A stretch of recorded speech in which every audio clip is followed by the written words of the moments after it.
To order. This Let the record conference reflect will it is now be Tuesday. recorded. It is reflected as Tuesday, August 18th, 2020 at 6:31 p.m. This meeting is being conducted pursuant to Governor Pritzker's Disaster Proclamation and Public Act 101-0640, which amends requirements of the OMA due to COVID-19 pandemic. Pursuant to the same, the village board finds that it would be impractical to conduct an in-person meeting with all members present. I would ask at this time that elected officials confirm they can hear one another. Trustee Galante, are you there? Yes, I am. Hi. Trustee Mueller? I'm here. Hello. Hello. Thank you. We've got This meeting will feature Brady public here, comment. for the record. Trustee, Public comment will be, roll call votes will be taken as chair will call the roll. Item number 1, do I have a motion to consider the approval of the minutes? I'm sorry, it's item number 2. Number 1, roll call, Trustee Berg present, the chair of the committee. Trustee Galante, Present. just Trustee for, Mueller. Here. Thank you. Thank you. Item number 2, do I have a motion to consider the approval of minutes of the marketing committee meeting held on February 25th, 2020? I'll make that motion. And I'll second that motion. Thank you. Roll call, Trustee Berg, yes. Trustee Galante? Yes. Trustee Mueller? Yes. for the record, Motion carries. for the record, Trustee Brady is here. Hi, Trustee Brady. Hello. Item number 3, discuss use of village resources and communication channels. This Donna Framke, are you on the line? I am actually here. Yes, thank you, Trustee Berg. Oh, hi, Donna. How are you? Thank you. Would you give us some information? Thanks, I will. I have provided for you, first off, a copy of a draft social media policy that, with the help of PJM a little while ago, actually was drafted. It has been in practice for us for since we pretty much have extended ourselves on all of our social media platforms. And I'm bringing it to you tonight for official adoption, if we can. And so I wanted to open that up. And then also, we were also asked to have a discussion regarding the use of village resources for and other communication channels for promoting mayor and trustee-sponsored events. So I guess first question is with regard to the social media policy, if you have any insight, feedback. Oh, I thought it was good. I mean, I thought it covered everything. Yep, absolutely. I think it was pretty straightforward and Great, thank you. Thanks for PJM. So would I be? I take it there's no further discussion. Everybody's willing to adopt this motion? Is this a document? Put on a board agenda for future? yeah, it wasn't Yeah, we- clear. Yeah, we can certainly put this on a future agenda for adoption if the committee would like to do so. Did you want it to go to committee of the whole or something, or? Yes.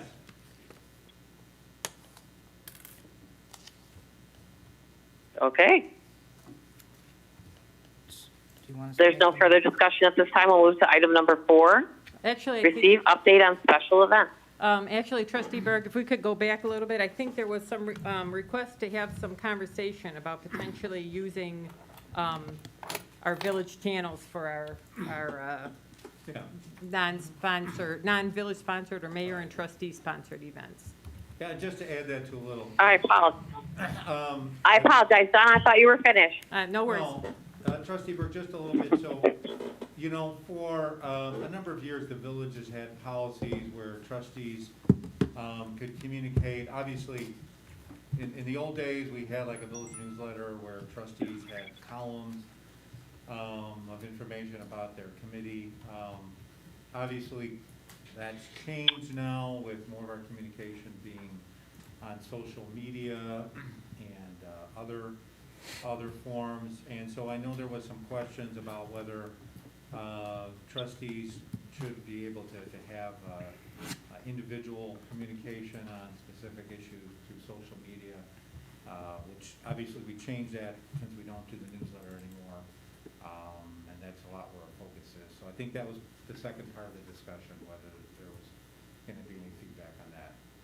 Or for example, recently we had an event or seminar, and that was with the Will County, Right. I forget who it actually was who did it, but The it was assessor? the assessor's office, thank Yeah. you. And the question was whether or not we wanted to utilize our village resources to promote those type of events, and if so, should we be including names and stuff with that, or just make it a village-sponsored event? There's just a little bit of a gray area in there. So on that line, I'm guessing that we want to make sure that there are no political type contacts on social media from any of the trustees in the future. Yeah, correct. We don't allow political, statements on, obviously, any of our communication channels.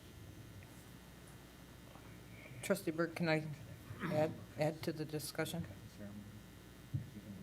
Absolutely. I think it's important that we have a consistent message going out. I think it's important that we, as a board, all know what's being sent out and that it reflects, everything that we're working towards as a board. So I think it's important that we have something in place or included into this whole policy. That's what I'd like to see. I think it's concerning, just with our lawsuit history, out of abundance of caution, that everything has gone through one department. And they know exactly what the message should be to get out, and we should just be informed of what's going on. I do get concerned about certain things going on here and how it reflects, it should be, we should be in, one message, one board. It's makes it easy for everybody to understand how we're communicating. That's all I had to add. Trustee Berg, would you Oh, mind if I? thank you, Trustee Galante. Yes, go ahead. Yeah, I just want to say, we got elected to help our residents, and, we certainly reached out to staff and said, this is an event that we wanted to host, and we reached out to the Frankfurt assessor and found a time that he was going to be available, and we certainly tried to follow all the unwritten guidelines at the time that were in the document that we just read through and we all kind of agreed with. Certainly it wasn't intended to be political. We were, a group of us just trying to help residents.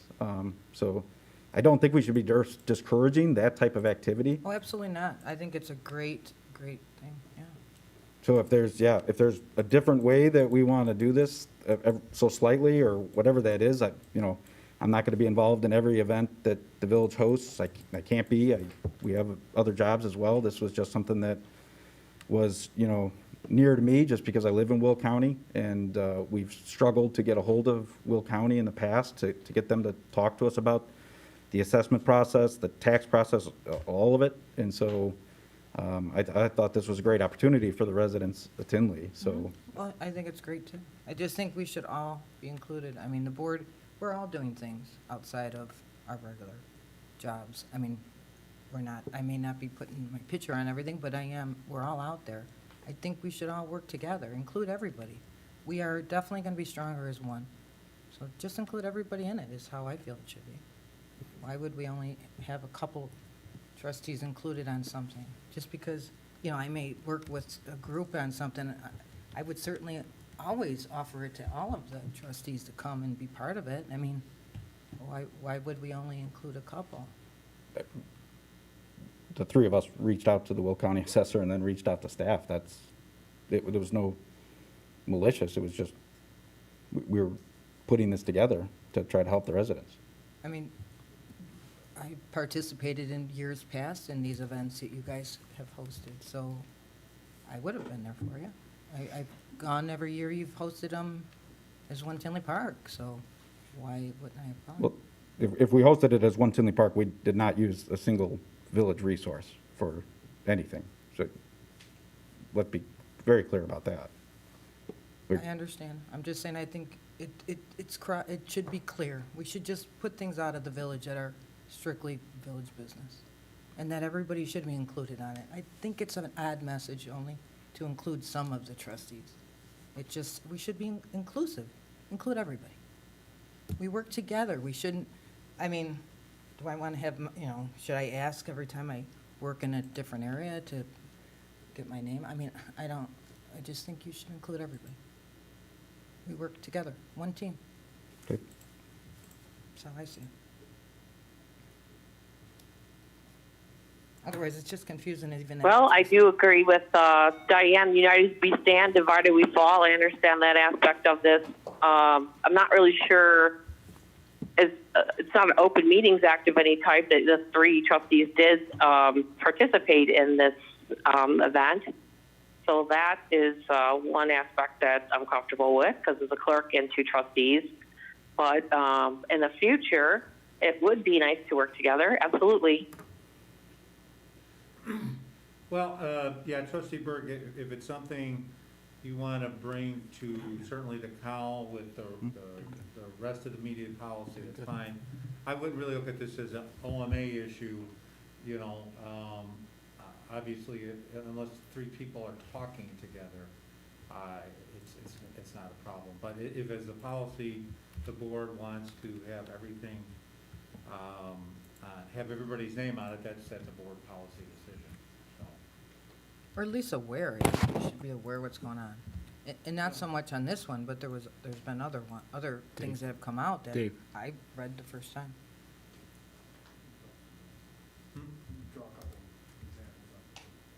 Yeah, okay.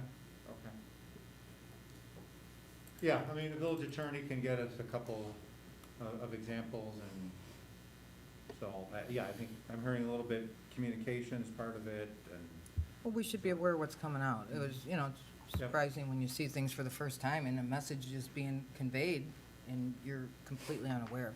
And it looks like it's coming from us, the village board.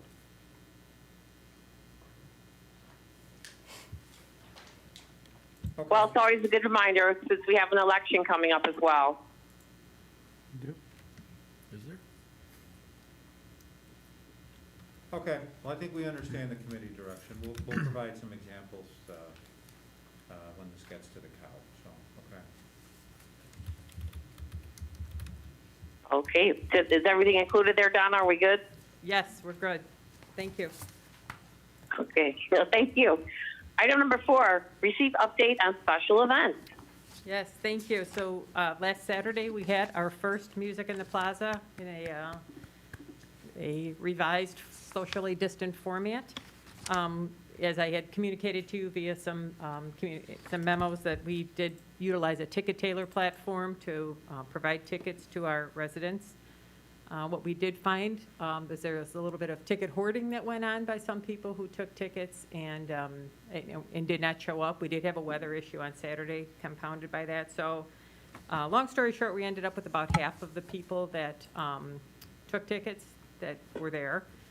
Maybe it was a blessing in disguise for us because of the fact that we had not done this. This was our first time doing it. So overall, the structure worked well.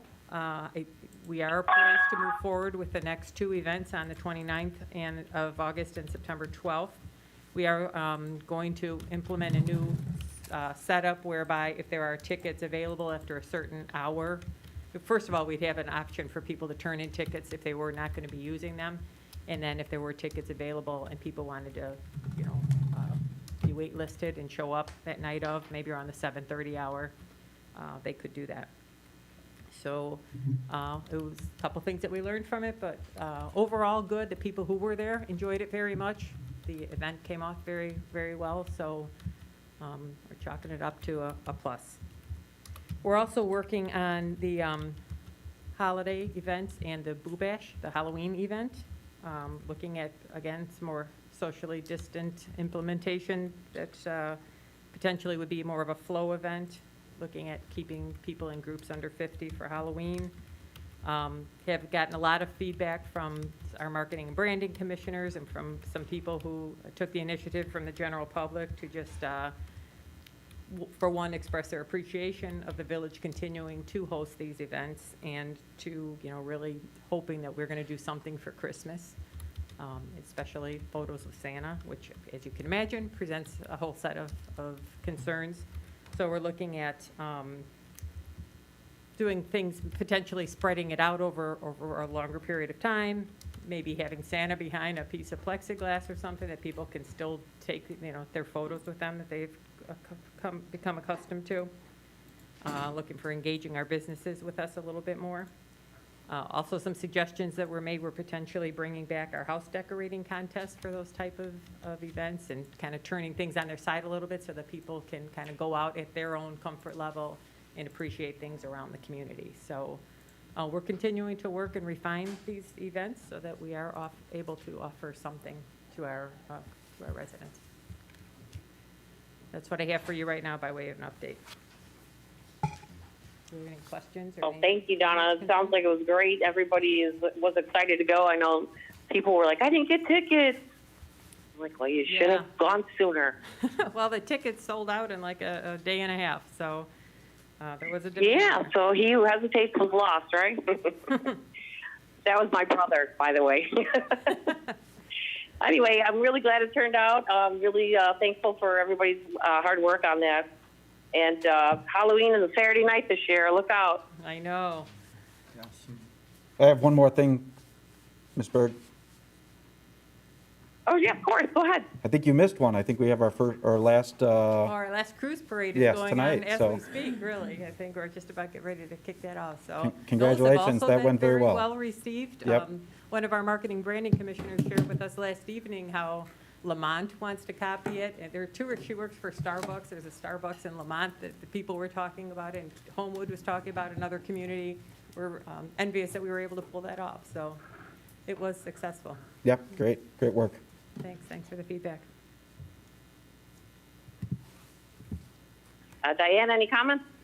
Yeah, I was just gonna say, add on to what a great event it was on Saturday, just hearing from so many people that just were so thankful to get out. Didn't care where they sat, they just were happy to be out. And it was a shame that, so many people didn't come. Hopefully, the rain maybe just chased people out, and maybe a reminder that they don't take the tickets, or, I think you guys were talking already about the way to maybe give them back if you're not gonna be able to go. Because I do know a lot of people that didn't come, that would have. Right. Well, thank you for coming out and helping out the No, evening. It was much appreciated. Anytime, it's always fun. If I may add to Diane's comments, the Saturday night was fabulous. The weather was great. The people really enjoyed themselves, and the band, whoever picked that band, walk-ins, they were just excellent, okay? And the people did listen to being socially apart and having the distances and stuff like that.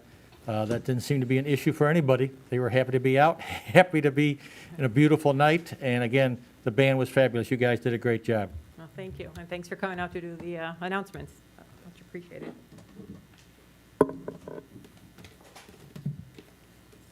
All right, thanks, Donna. Item number 5, receive comments from the public. Laura, is there anybody there that wants to speak?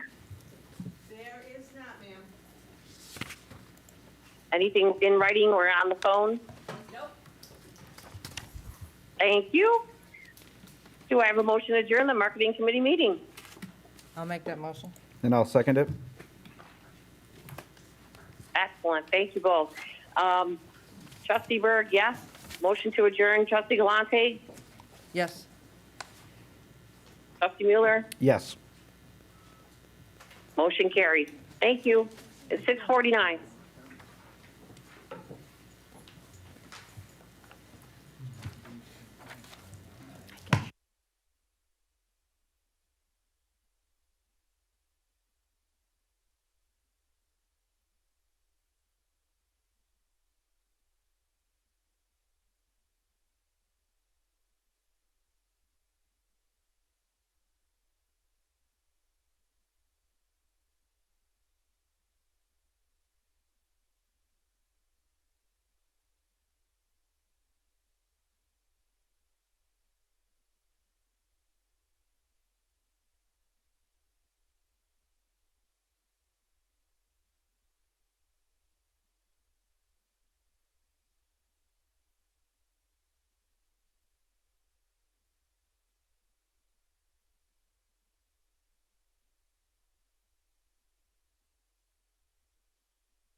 Let the This record. conference will now be recorded.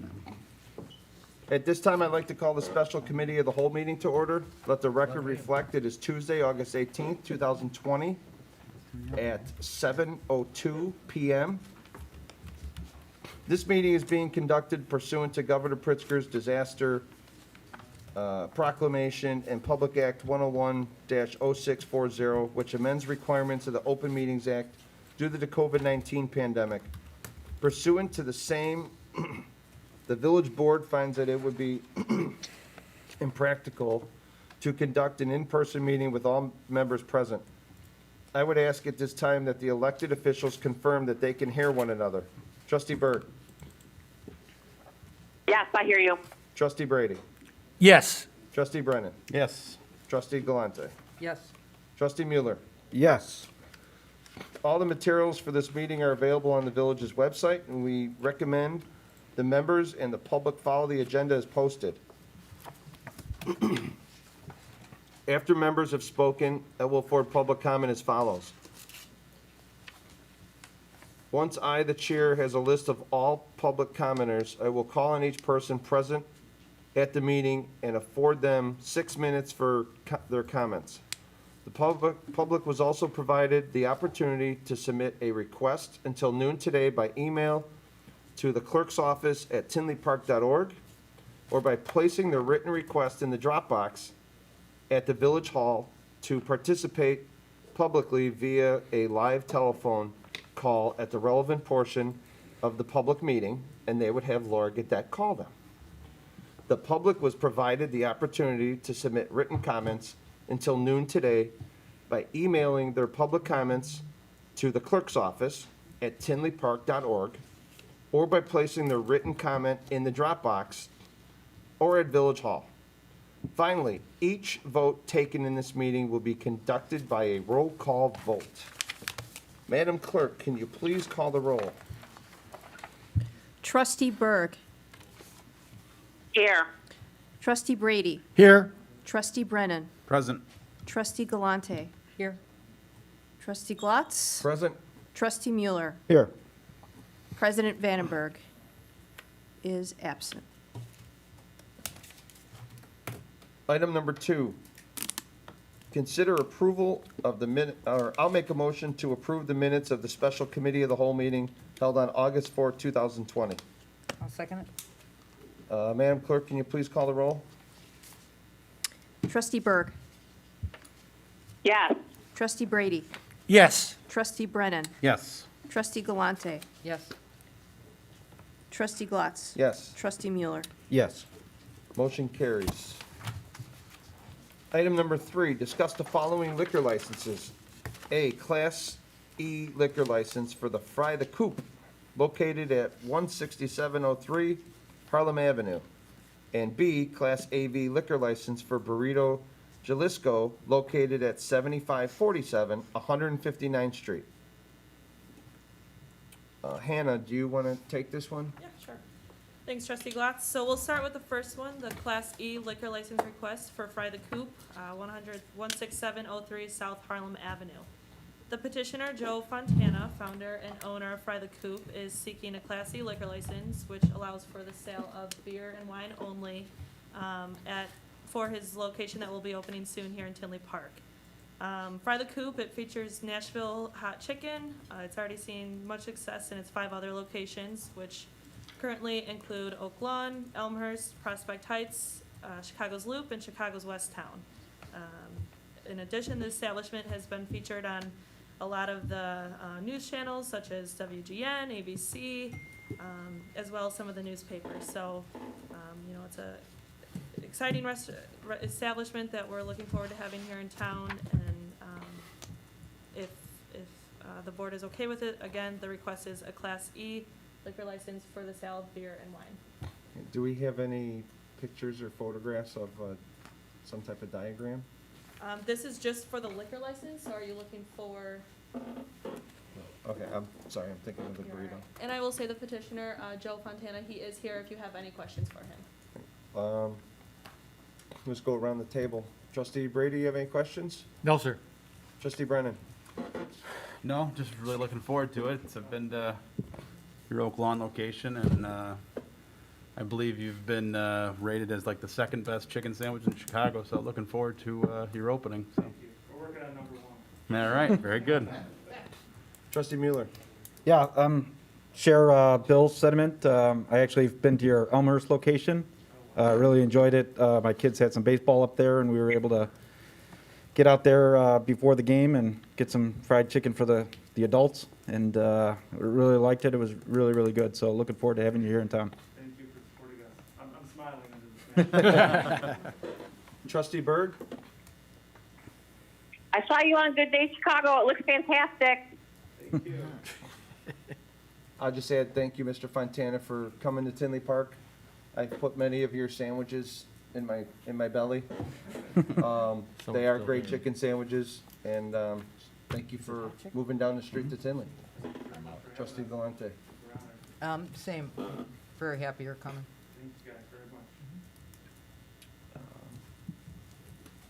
much. So does anyone want to make a motion? I'll make a motion to move the Class A liquor license for Fry the Coop located at 16703 Harlem Avenue. It's class an E. Did you say A? It's E. 33A. No, Class E. Oh, Class E, excuse me. Thank you. Do we have a second? I'll second the motion. Thank you, Bill. Madam Clerk, can you please call the roll for Fry the Coop? Roll call for item number 3. Trustee Berg. Abstain. Trustee Brady. Yes. Trustee Brennan. Yes. Trustee Galante. Yes. Trustee Glatz. Yes. Trustee Mueller. Yes. Motion carries. Thank you.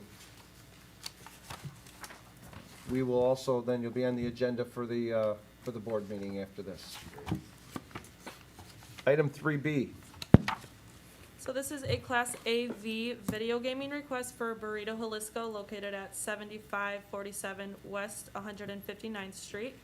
The petitioner, Burrito Jalisco, has approached the mayor's office seeking looking to add video gaming to their establishment. They currently have the Class A liquor license, which allows for the sale of alcoholic liquor.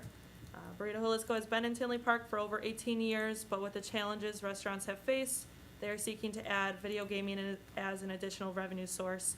A sketch of where the terminals would be placed is attached, and then the petitioner is here if there is any additional questions.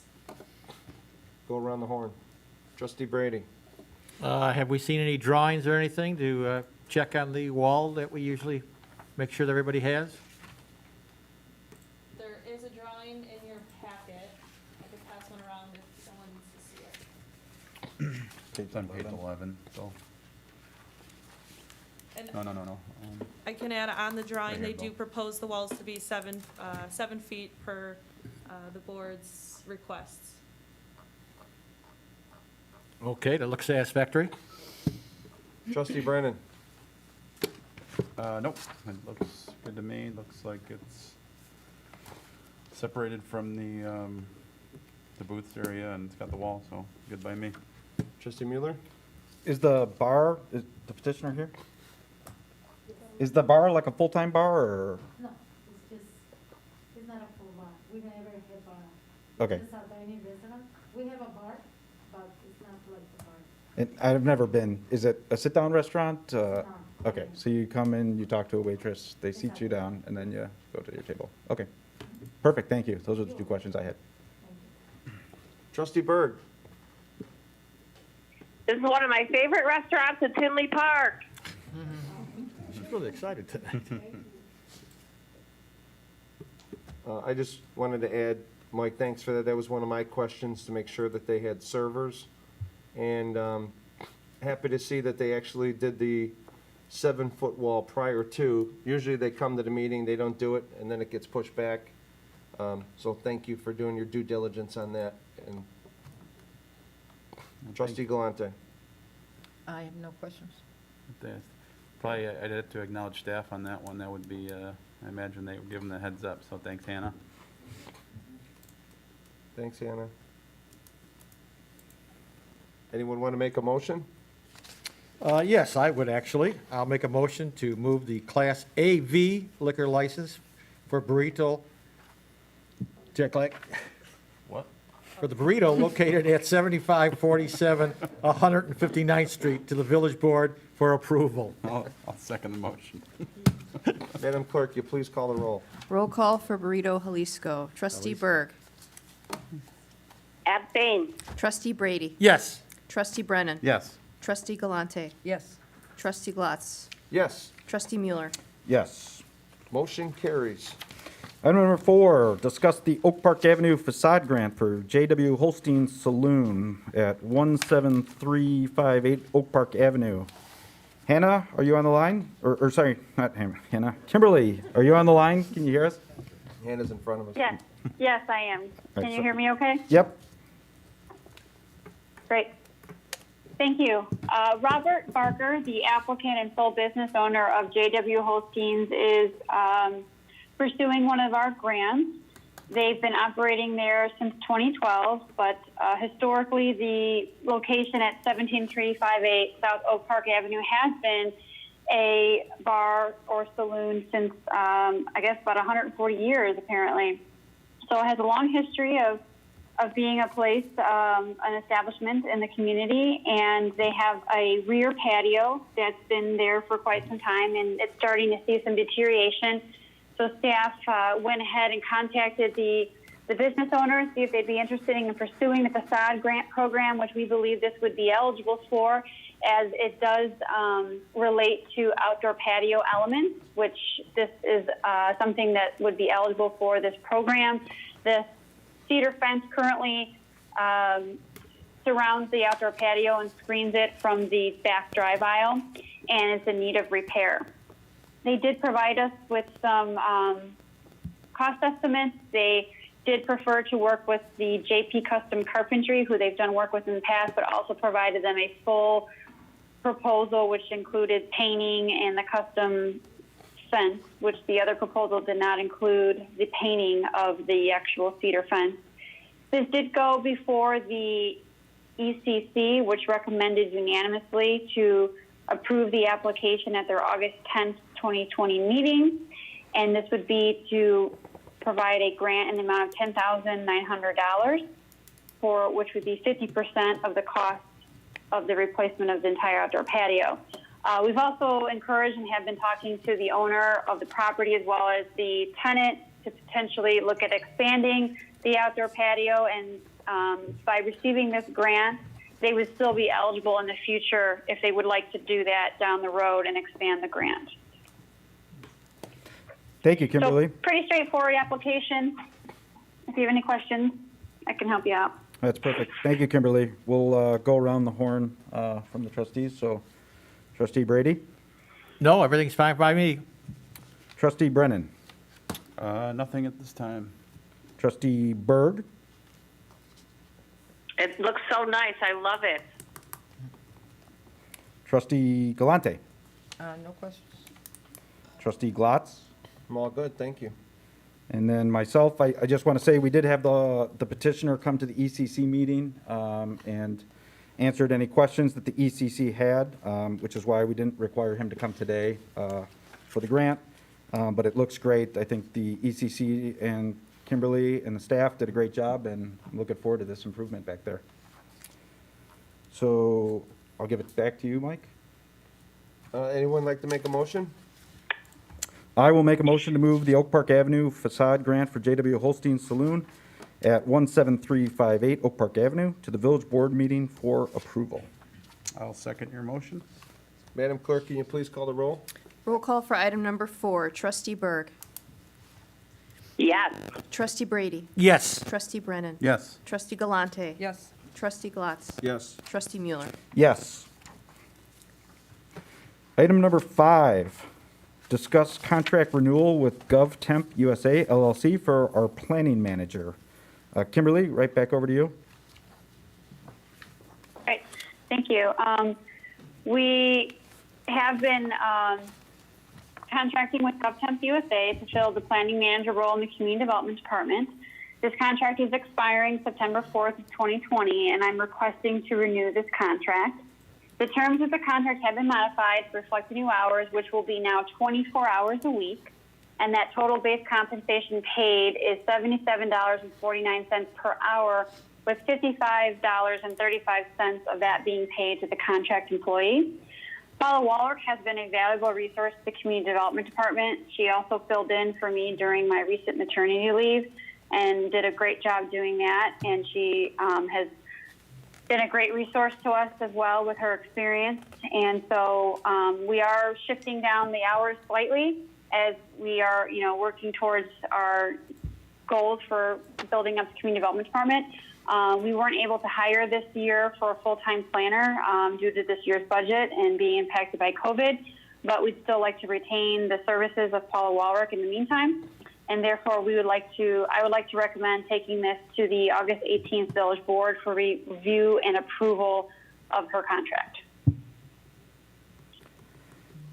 Thank you, Kimberly. We'll go around and see if the board has any comments. Trustee Brady? None? Trustee Brennan? Nope, absolutely. Trustee Berg? I'm glad you got to decide, Kimberly. That's really my main concern, was that you were happy with your choice, and you have made it. Thank you. So thank you. Trustee Galante? you. No questions? Trustee Glatz? I'll save mine for the board meeting. Thank you. It's ominous. And nothing from me, so I'll hand it back over to you.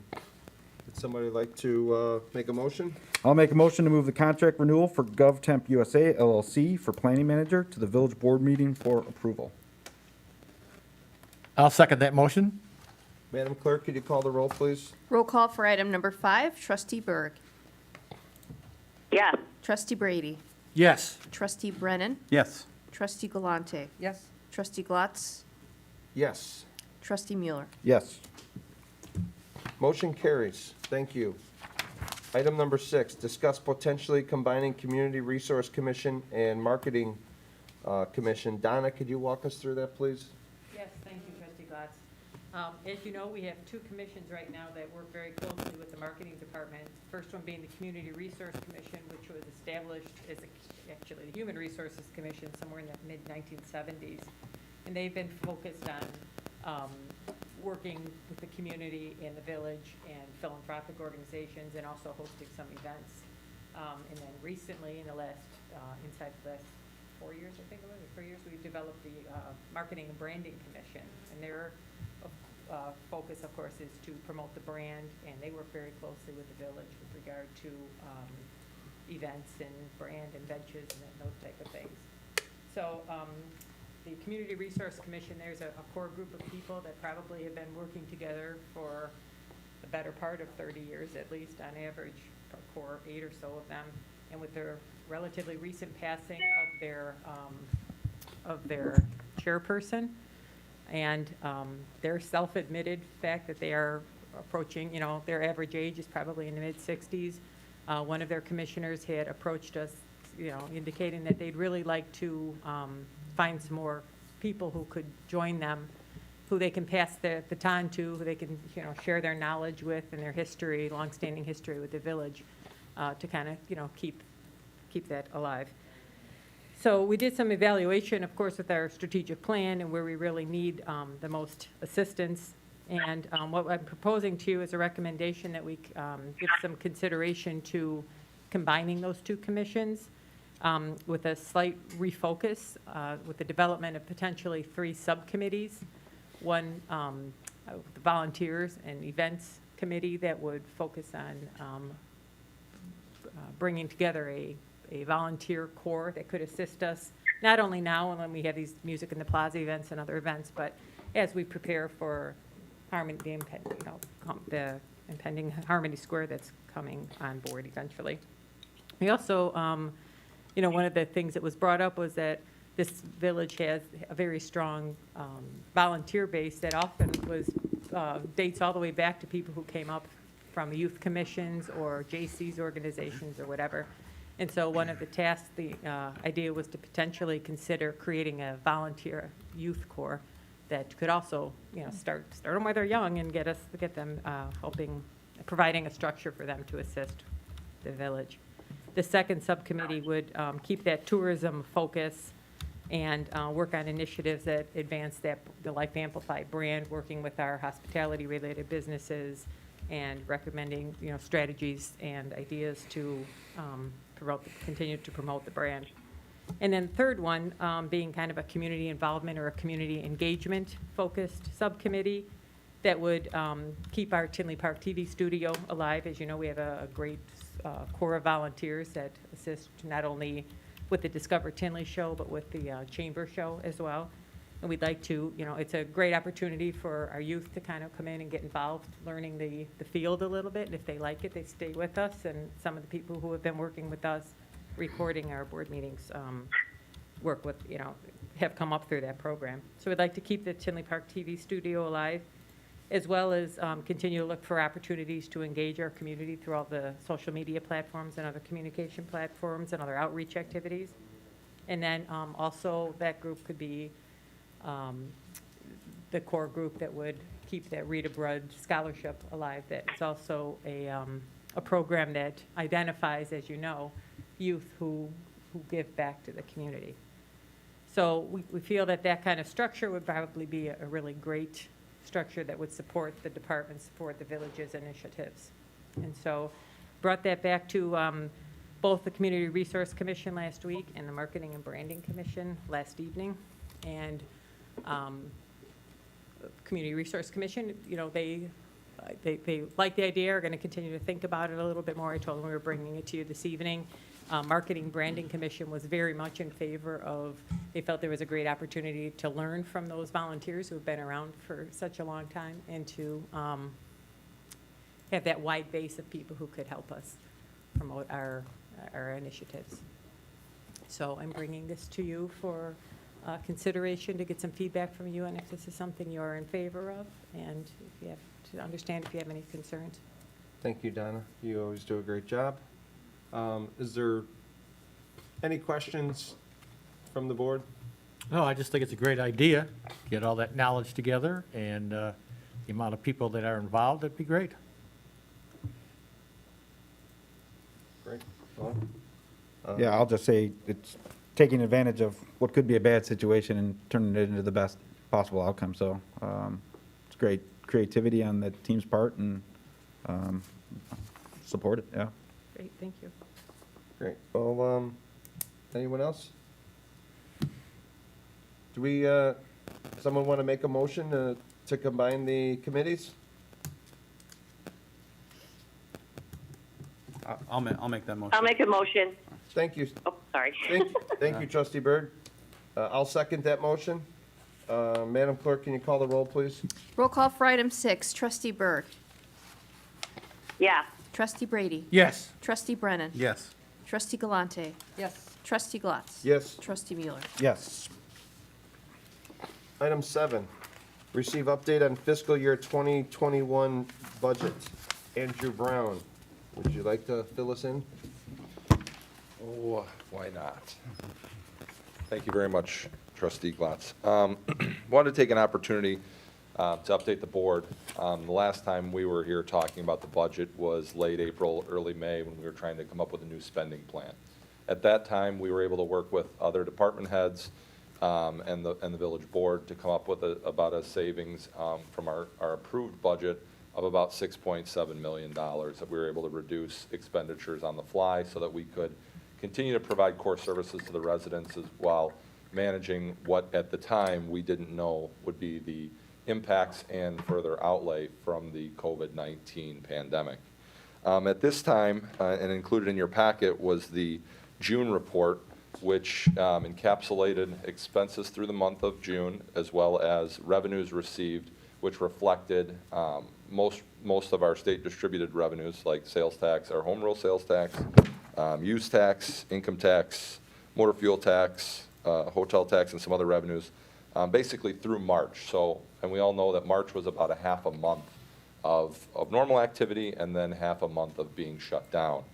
What we've seen since then in the months of July and August have further reinforced what we believed at the time, that we knew we were going to take a hit, that there was going to be reductions in sales tax and use tax, or excuse me, and income tax, with those tax payments being delayed for taxpayers across the country, as well as being shut down would lead to less motor fuel being used and less motor fuel taxes being available to us. Again, through the shutdown and being shut down through April, as well as in May, we felt the impacts of those in our revenues we collected in July and collected in August. The August data just came available within the last week or so with revenues, so we are trying to provide you the most up-to-date information at this point. Right now, the general fund is down just over $2.6 million in total of known loss. The motor fuel tax is down $120,000 over prior years at this point, while hotel tax is down just over $640,000, and the commuter parking lot, which has been severely impacted with businesses not going back to a normal work schedule or a in-person work schedule at all, is down just about $260,000. So right now, year over year, our revenues that have been impacted negatively are down about $3.6 million. At the onset of this, we initially projected over an annualized basis that we would be down about $14 million. So if there is a silver lining, we aren't in as bad shape right now as we thought. However, we do know that COVID cases and the Illinois Department of Health, as well as the CDC, they're talking continuously about the increasing cases and ways we can mitigate that. So again, as long as we don't go backwards, staying the course right now is probably our best option. I don't think this is a time we need to start revisiting rolling any expenditures back on from the cuts that we made. And that we're also doing a great job as well managing it. Through the end of July, we would like to see, that being the end of the first quarter of our fiscal year, about 25%. When we implemented the new spending plan and put those new numbers in and those adjusted budgets in, those departments are managing within that restriction for this current year, and they're doing a very good job with it. We again are monitoring these on a monthly basis to make sure that we are staying within our means so that we can manage this pandemic the best we can from a financial standpoint. Again, getting back to the revenues, there is another bit of a silver lining with everything that's been shut down. We have seen an increase in the use tax distributions for the last 3 months. And again, the use tax is related to items that are purchased online and the taxes that are collected there and then remitted to us that way. So that does make sense that would be the outcome of people not being able to shop with stores being closed, especially non-essential stores. But as we move forward, September should be a great indicator of where we are headed if we can stay open, as it'll be a reflection of the June revenues for sales tax and other taxes. And see what, if people are getting back out there and getting back to normal spending habits. At this point, again, the Finance Department's recommendation would be to stay the course with the new spending plan that is in place, and that we seem to be doing a great job, which I should commend our department heads for monitoring their budgets so scrupulously and helping us get through this. And I'd be happy to answer any questions that you may have at this time. Thank you, Andrew. Anyone on the board have any questions for Mr. Brown? Nope. Nope. Thank you, Andrew. Okay. If you want to stay. I do have one. Go ahead, Sydney. Andrew, how much revenue's down? 3.6 million, did you say? So revenue in total from year over year impacted revenues are down 3.6 million. And just to clarify, use tax is up about 133,000, and then the new motor fuel transportation renewal fund distribution that the village receives that was not budgeted is up about 321,000. So if you net about 450,000 off that, we're down just about 3.1 million overall at this point in the fiscal year. Thank you. That's through August, so that's. Yeah, correct. That's through August. That's through all the shutdown months. That was part of why we wanted to get you the most up-to-date data, because we should see some revenues in September, hopefully start to normalize. Well, I'm sorry, I missed it. What was the the use tax is up, and then what else was the last? one? Last calendar year, the state of Illinois added the additional 29-cent tax on motor fuel, which is now right, referred to as okay. the Transportation Renewal Fund, for which we get the same share percentage as we do for the, what I will call the original motor fuel tax. So, Well, we get an allocation, it's not the same formula. It's not the same formula, but it's still distributed on a per capita basis. that, What he said. Right, okay. well played. And then we have some sort of Be bad. cannabis tax coming through. It's very Right, that's the negligible. What's, The cannabis tax that we're receiving is the statewide distribution as Okay. part of the taxes they're collecting. This is the part of the tax that's remitted to the state keeps, and then, again, on a per capita basis. Do you remember off the top of your head what, we figured out what the number was, but it eludes me. It's minimal, though. It's cents per capita. Yeah, and it's, Fractions of a cent actually. And- I believe it's 8% of the overall cannabis revenues the state receives. It goes into this pool and then is allocated out on a per capita basis. and So there's, It's a very small fraction, and it's earmarked to be spent towards, drug enforcement type activities, which the police department is doing on a regular basis anyway. sure. That one. yeah, and that one always that's gets me. distributed to any, that's distributed to any community in the state of Illinois, regardless of what their position was, whether they voted it yes, no, have it, don't have it. That's Yeah. just, that's. No, I get it. Sure. I always think that's funny that it's geared towards not using drugs when it's from drugs. It's just oxymoron, but. Thanks, Andrew. Sure. Item 8, discuss intergovernmental agreement with Cook County for coronavirus aid and economic security CARES Act funding. You want to take that, please? Absolutely. So the CARES Act, established by the federal government, basically provides aid for population bases below a 500,000 population, for which we would fall in. Any municipality that is above 500,000 in population can apply directly to the federal government for that aid, because we are not, our counties did so on their behalf and our behalf. What's in front of us tonight is an intergovernmental agreement with Cook County to share in the 51 million of municipal support that they have provided to the municipalities within their jurisdiction. Cook County received over 429 million in a whole from the U.S. Treasury. The village of Tinley Park, through the county's population and equity lens calculation, has been awarded $383,275.56 for the reimbursement of eligible COVID costs. So they will not be writing us a check for $383,000.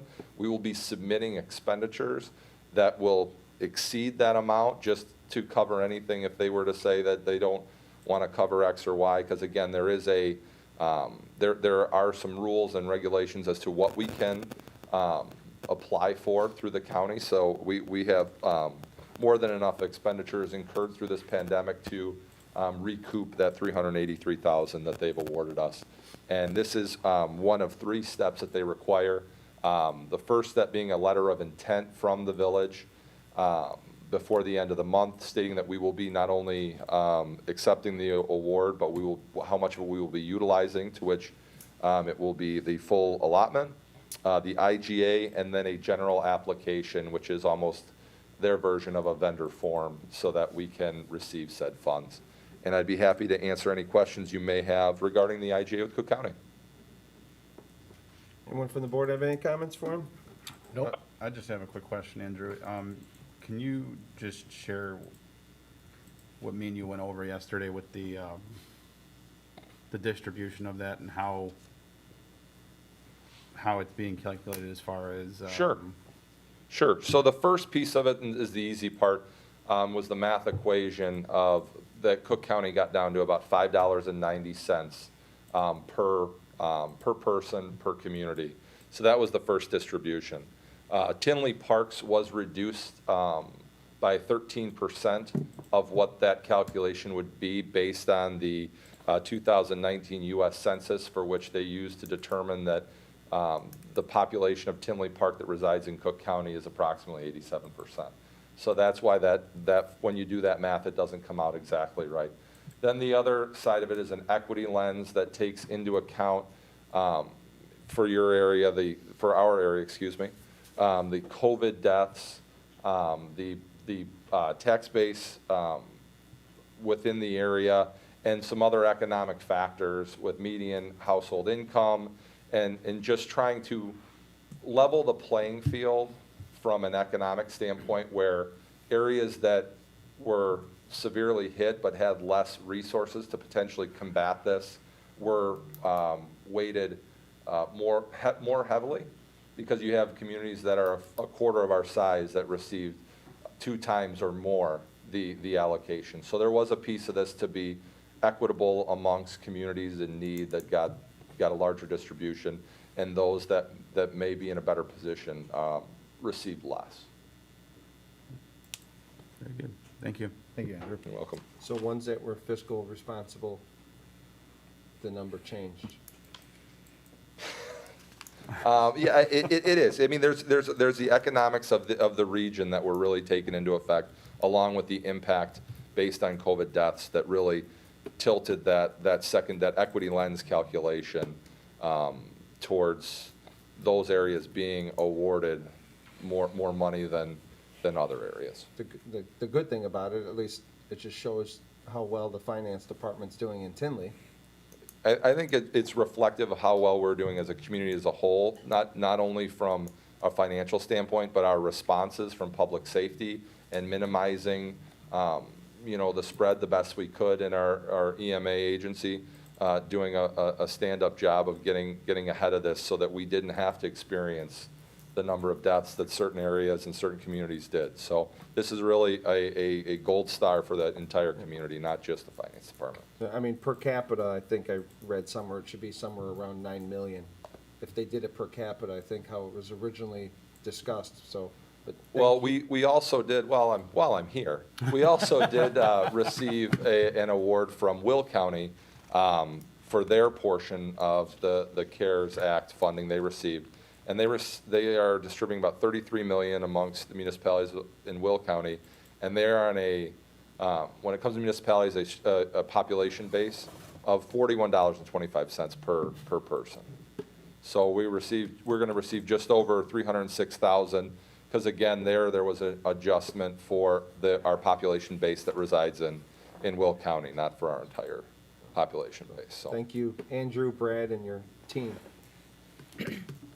Anyone else? Yeah, appreciate you guys working on that. I know it's, I didn't want to share all the good news here tonight, but it was, I think the number you shared with me yesterday was pretty similar to what we're getting from Will too, correct? Yeah, so Will County is just over $306,000. So in total, the village is eligible to be reimbursed just over $690,000 for pandemic expenditures and costs incurred. Very good. Anyone want to make a motion? I'll make that motion. I'll second that motion. Madam Clerk, can you please call the roll? Roll call for item 8, Trustee Berg, Yes. Trustee Brady, Yes. Trustee Brennan, Yes. Trustee Galante, Yes. Trustee Glatz, Yes. and Trustee Mueller. Yes. Motion carries. Thank you, Andrew. Item number 9, the man of the hour. Discuss water assessment program contract renewal. John Urbanski, would you please take that one? I can do that. Thank you, sir. Nice this- tie. This is a renewal request for the water system assessment RFQ that went out in 2018. We had 2 recipients, or 2 people that submitted, National Power Rotting of Chicago and Emmy Simpson of Valparaiso. The scope of this RFQ includes fire hydrant maintenance, fire hydrant flow testing, water system leak survey, valve exercising. Again, we've worked with Emmy Simpson for quite some years. Always found their product to be beyond acceptable, and very happy with the work they provide, along with the technical aspects that they've helped us with our water system staying well above the average of the area. The funding amount is $149,300 is available in the current budget, and we're asking for the committee approval for the extension of this contract and a move to board for approval also. Thank you, John. Any questions from the board? Do someone like to make a motion for John? I'll make that motion to move the water assessment program contract renewal to the village board for approval. We have a second. I'd like to second that motion. You don't need a microphone, Bill. Madam Clerk, you please call the roll? Roll call for item number 9, Trustee Berg. Yes. Trustee Brady.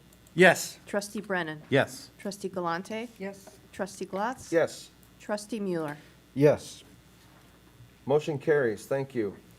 Item number 10, discuss Illinois Environmental Protection Agency, IEPA, MS4 Municipal Separate Storm Sewer System Permit, General Stormwater. John Urbanski. Thank you again, Trustee Glatz. Since you went through and explained what the MS4 terminology is, I'm just going to go through and explain that the IEPA back in 2017 requested, based on their general permit requirements, that municipalities implement tasks, BMPs, regarding pollution and discharge elimination systems, which is the NPDES program. This allows for us to meet these requirements and provide public education and outreach, public participation and involvement, illicit discharge detection and elimination, construction and post-construction site runoff control, and pollution prevention and good housekeeping. Our current permit is set to expire February 28th, 2021, and this is an annual renewal of the permit and discussion at committee level to meet our requirements and requesting for approval to renew the permit as required. Thank you, John. Any questions, anyone? Item 11, discuss red light camera program. Gas man, you want to take that? Pat Carr? Yes, thank you, Trustee Glatz. Back in February, we were discussing the red light camera program and the potential of ceasing operations with that company, SafeSpeed. The pandemic hit in March. We continue to discuss with our attorneys on what our contract ramifications were. In mid-December, we reached the end of our 4-year contract with them, and we need some direction on where the board might want to go with the red light camera program. Thanks, Pat. So my question to you, either Pat or Pat, so this ends in December? Yes. And after, I think they just made the news again. Me personally, I would prefer to send them a letter and inform them we are terminating it at the contract end. That's certainly a reasonable option. I think that's with there being so little time left on the contract, I think allowing it to run out over these last few months is probably the safest bet for the village. So I think I don't know, I don't remember what the contract says, but there's usually a 30 or 60-day window to inform them of your intent not to renew. So whatever that language is, that's the direction, whatever that language is, we'll follow the contract. So if the board is in support of that, what I would like to ask if Pat, you and John in Public Works can work together, and Chief Walsh or Commander Tenza, they already have electric there. I don't know if it's possible, since it's there, we could work something out where somehow we can keep it in case we want to put up our own, cameras. Any LPRs or something for future use. So I don't know if that's something you guys could all discuss with them. Yeah, we'll try to.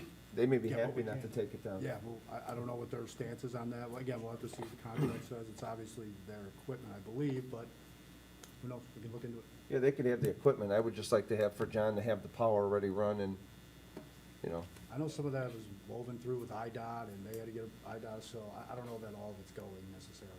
we had a long delay, waiting for the IDOT permits There you go. so that they could install their Correct. cables and the other party could remove theirs.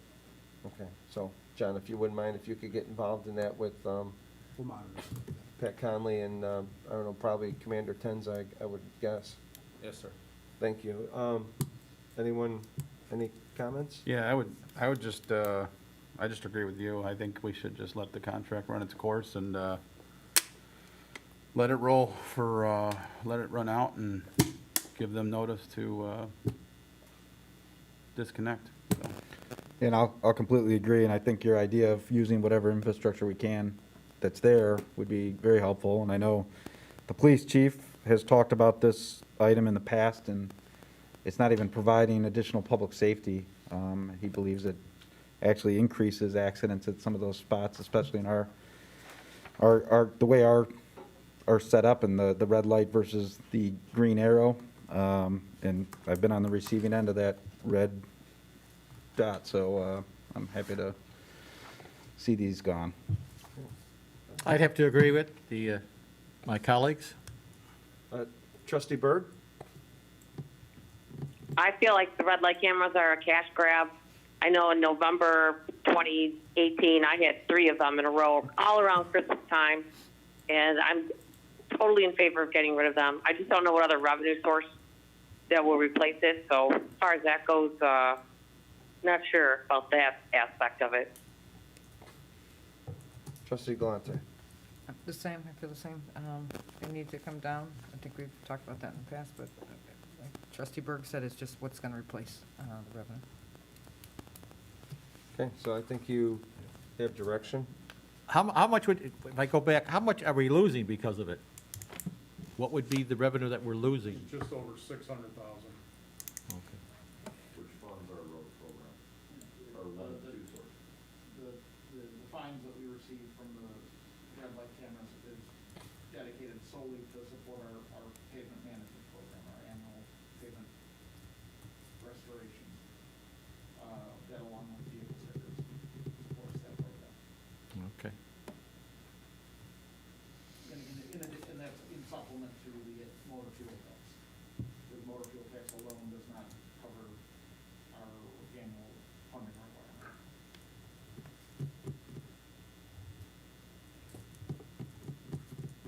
And is this discussion still to go to the other push tax that we talked about? I mean, to move into replace this? Talked about the tax, the push tax on gaming at one point to replace this. Well, I mean, we can certainly add that to a future agenda. I know there's discussion about state legislation that would replace it next year, but I mean, we can certainly put that back on the agenda for discussion. So that's going to be taken away, you're saying? State legislation. Well, we were discussing this back in March, and I think we had put this on hold due to the pandemic. So, but we can certainly give an update at a future meeting. And you discussed it just recently with our senator too about the changing. Correct. So even if you did, it would be nullified next year anyways. Right there. That seems to be the intention of the state, so. Item number 12, receive comments from the public. Is there any comments from the public either in writing, in person, or telephonically, Laura? There are not, sir. Thank you. I'll make a motion to adjourn the special committee of the whole. I'll second that motion. Madam Clerk, could you call the roll, please? Motion to adjourn, Trustee Berg. Yes. Trustee Brady. Yes. Trustee Brennan. Yes. Trustee Galante. Yes. Trustee Glatz. Yes. Trustee Mueller. Yes. Motion carried. We are adjourned at 7:51.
I would like to call the regular village board meeting to order. Let the record reflect, it is Tuesday, August 18th, 2020, at 7:59.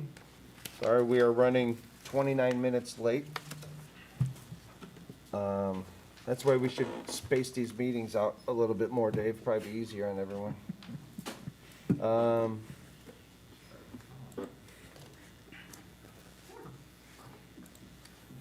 It's not for you, Dave.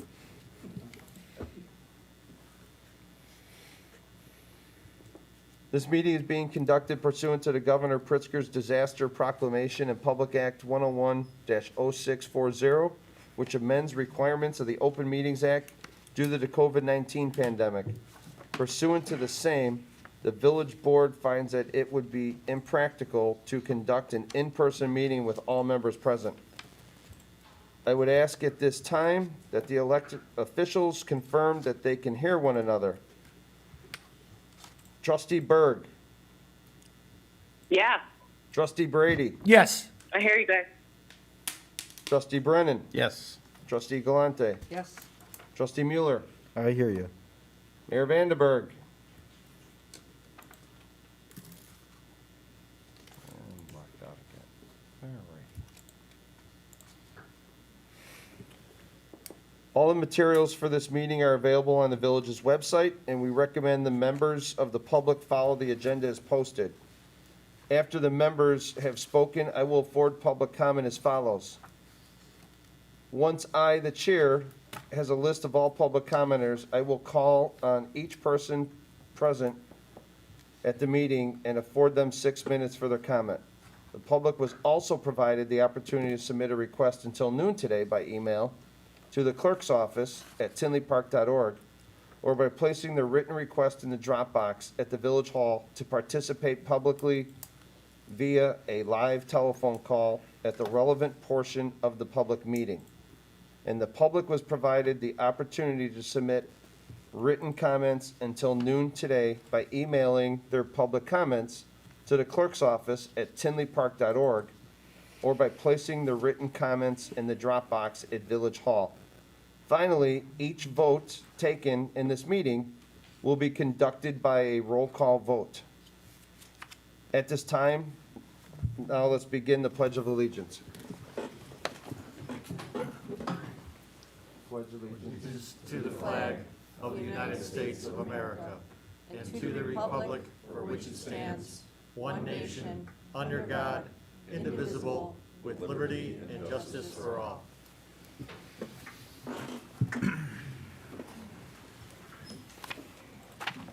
I will be Mayor Pro Tem for this meeting in Mayor Vandenberg's absence. Madam Clerk, will you please call the roll?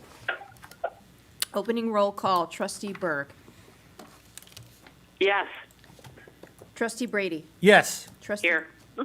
Trustee Brennan. Present. Trustee Galante. Here. Mayor Pro Tem Glatz. Yes. Trustee Mueller. Here.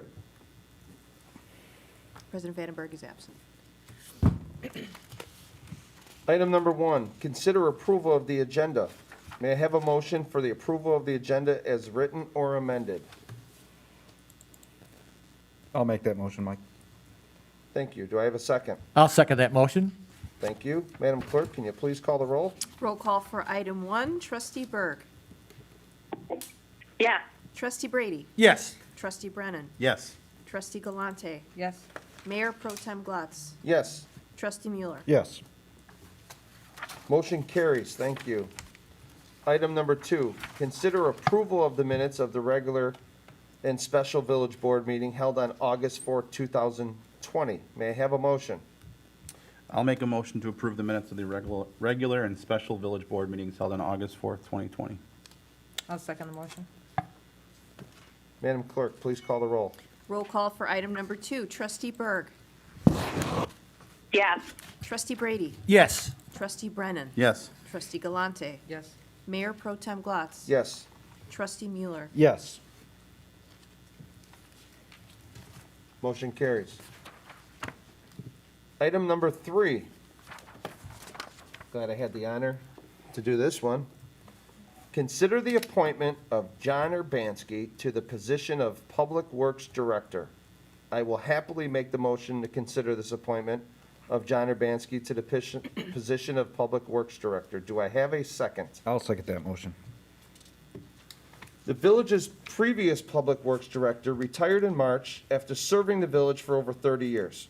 Effective April 1st, John Urbanski, then Assistant Public Works Director, was appointed by the board to serve as interim Public Works Director. Since his appointment, John has continued to perform highly in his role. John began working for the village in 1999 and has performed the roles of firefighter, promoted to the rank of lieutenant. He was a laborer, truck driver laborer, facilities foreman, facilities and fleet superintendent, and assistant public works director. John has his bachelor's degree in technical business management with a concentration in construction project management. Consider concurring with the recommendation of President Vandenberg and appoint John Urbanski to the position of Public Works Director. Are there any comments from the board before we hand it over to John? Well, certainly that description tells a lot about John and the fine work that he did on our brand-new fire station. That was just a fabulous job that you took care of that as well. Trustee Brennan. I'll just say that this is so very well deserved, and John, you've certainly, poured a lot of heart and soul into the village, and, I couldn't give you a higher recommendation for this position, so thank you very much for all your hard work. Thank you. Trustee Mueller. No, thank you for all your hard work, John. Appreciate it. Trustee Byrd. Congratulations, John. Thank you. I'd just say, John, Very is, enthusiastic I'm tonight. biased because I work with you, and you're 24/7, around the clock. Yes. What you and your staff does is just absolutely amazing. So you are a no-brainer. Thank you. Thank you. Trustee Galante. Same, I'm a big fan. Really impressed with everything you do and all the improvements I see going on, so, and your staff is wonderful. Every time we see them working in any events or anything else, it's always very positive, so I appreciate everything you're doing. Thank Glad this is happening. So John, you want to? See everybody here. So we got a quick speech here. I just wanted to thank all of you at the board level and the village manager's office for recommending and promoting me. I'm honored to be standing here before you accepting this position that I would not been able to do without the support from my peers, my mentors, my coworkers, and the residents of this great village. I assure you that I will continue to work hard for you and show the great capabilities that our public works staff has to offer. And I appreciate a handful of them showing up tonight. I look forward to the additional responsibilities as the Public Works Director. The pandemic, obstacles, and new projects that I've been assigned during the past 4 months of my interimship challenged me and made me coming to work every day exciting and interesting, to say the least. The time you've invested in me has paid off. I've grown as a leader and in my technical skills, which will benefit the department and ultimately the village in my new role. I plan to pay it forward and find an employee to take under my wing, just as my predecessors did for me. Investing in people is time well spent, as if you have proven over and over again. Thank you all for your support. Thank you, John.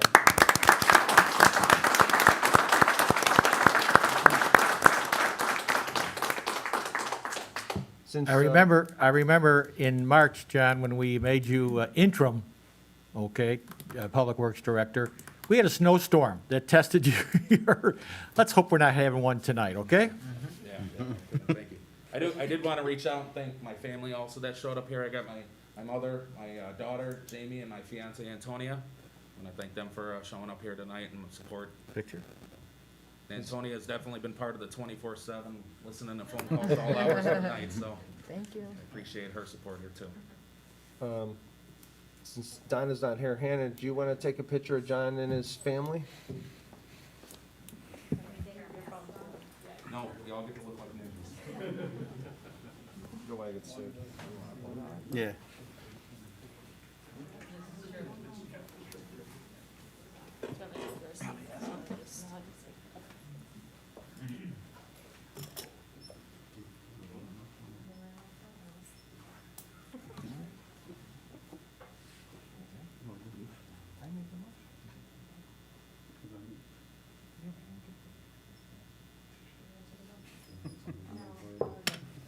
from the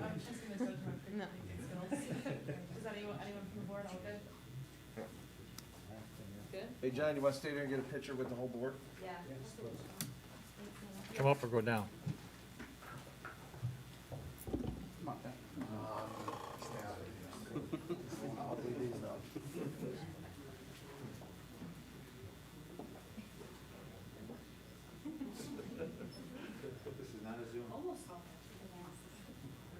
Quickly.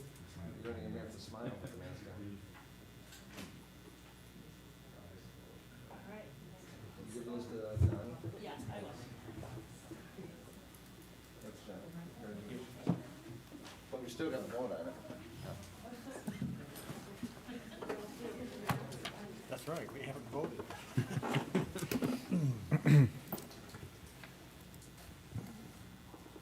Laura, are there any comments from the public, either in writing, in person, or telephonically? There were not, sir. Thank you.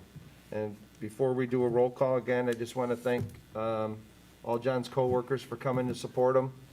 You know, you guys deal with him during the day, so now to be here at night is even extra special. Thanks, everyone. Call the roll, please. Trustee Berg.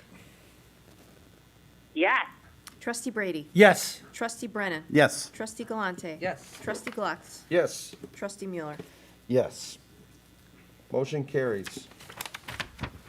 Item number 4, consider, or go ahead.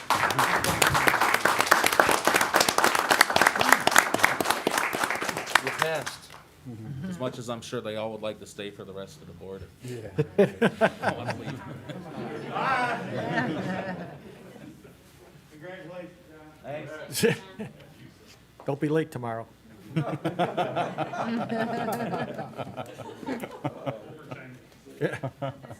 Item 4, Trustee Mueller. I motion we consider adopting Resolution 2020-R-083, authorizing an amendment to a professional service agreement with GovTemp USA for provision of a planning manager. Do we I'll have a second that motion. Thank you, Bill. Go ahead, Mike. It is recommended that the village renew the professional services agreement with GovTemps that expires September 4th, 2020, to fill the position of planning manager in our community development department. This contract renews Paula Walrich's service as planning manager from September 7th, 2020 through September 10th, 2021. The total base compensation is $77.49 per hour, with $55.35 of that being paid in the contract employee. The estimated number of hours worked will be 24 hours a week.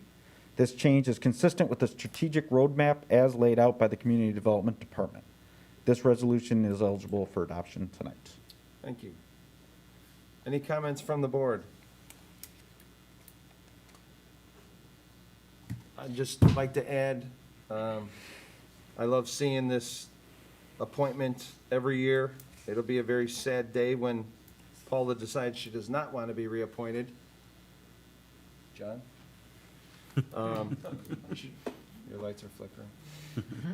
She's probably one of the hardest and sweetest and nicest people you ever meet.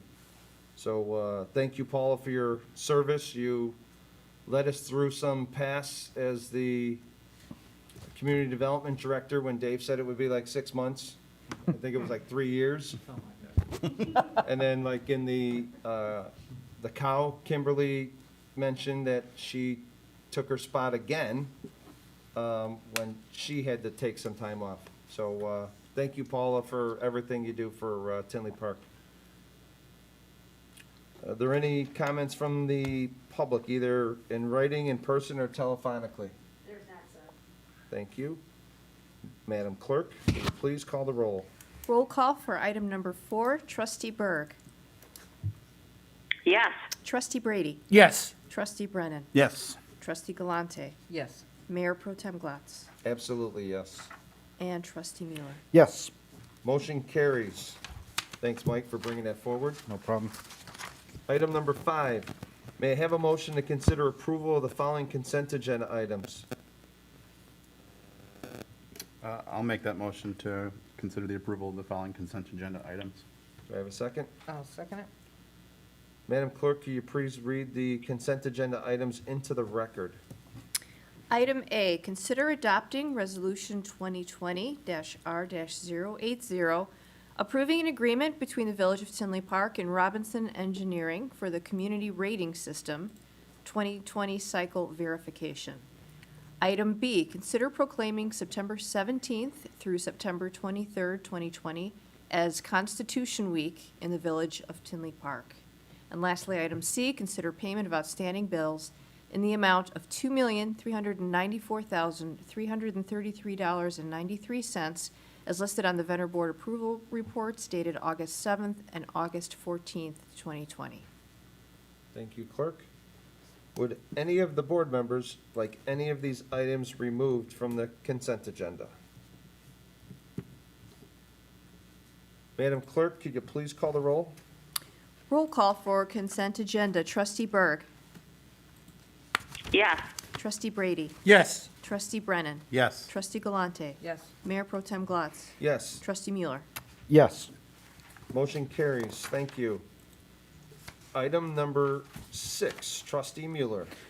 I motion we consider adopting Resolution 2020-R-082, approving and awarding an Oak Park Avenue facade grant to Robert Barker of J.W. Holsteins located at 17358 Oak Park Avenue. Have a second? I'll second that motion. Thank you, Trustee Brennan. Go ahead, Mike. The applicant, Robert Barker, proposes to remove and replace the existing fencing around the outdoor patio at J.W. Holstein Saloon. The intent of the facade improvement grant program is to assist owners and tenants of existing buildings in upgrading their building facades by improving their overall appearance. Under the facade grant, replacement of decorative elements, including outdoor dining elements, are eligible expenses.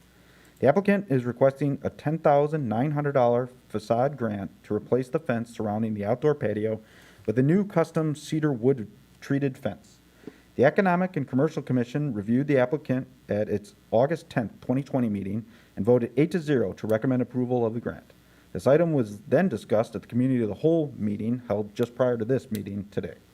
This resolution is eligible for adoption tonight. Thank you, Mike. Are there any comments from the board on this item? I'd just like to add thank you again to the ECC for their work they did on this. And thank you, Mr. Barker, for being in Tinley Park. Are there any comments, Laura, from the public, either in writing, in person, or telephonically? There's not, sir. Thank you. Madam Clerk, can you call the roll, please? Roll call for item number 6. Trustee Berg. Yes. Trustee Brady. Yes. Trustee Brennan. Yes. Trustee Galante. Yes. Mayor Pro Tem Glatz. Yes. Trustee Mueller. Yes. Motion carries. Item 7, Trustee Mueller. I think Diane's got this Oh, one. I'm sorry, Trustee Galante. I'd like to make a motion to consider adopting ordinance 2020-0-044, an ordinance designating the Village of Tinley Park, 159th and Harlem Tax Increment Financing District Redevelopment Project Area. I'll second that motion. Thank you. There are several separate steps required to the state statute to formally create the proposed 159th and Harlem TIF district. On March 3rd, the Village of Tinley Park authorized moving forward with the feasibility study under the Tax Increment Financing Act to determine that the area generally bound by 159th and Oak Park Avenue, Alcott Avenue, Simpson Meadows, 165th Street Extended, can be designated as a redevelopment project area. On June 3rd, 2020, the village posted the redevelopment plan and the project for the proposed 252 acres, 159th and Harlem TIF district on the village's website, www.tinleypark.org, for the public inspection.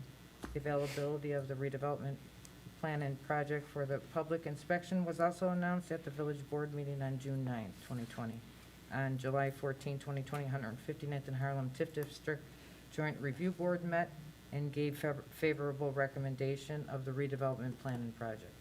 On August 4th, 2020, the public hearing at the 159th and Harlem TIF redevelopment plan and project was held. This item and ordinance under the following two agenda items serve to formally establish the 159th Harlem TIF district.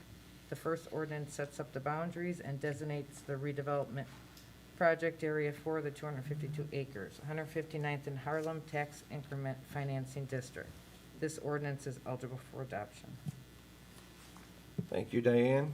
Thanks for being up there. I had a question for you, Andrew. So, man, he's quick. So I had a question, Andrew. There was a question on social media about the TIF, and I was wondering if you could answer any of these questions. So bear with me as I read it, okay? If you need me to go back, let me know.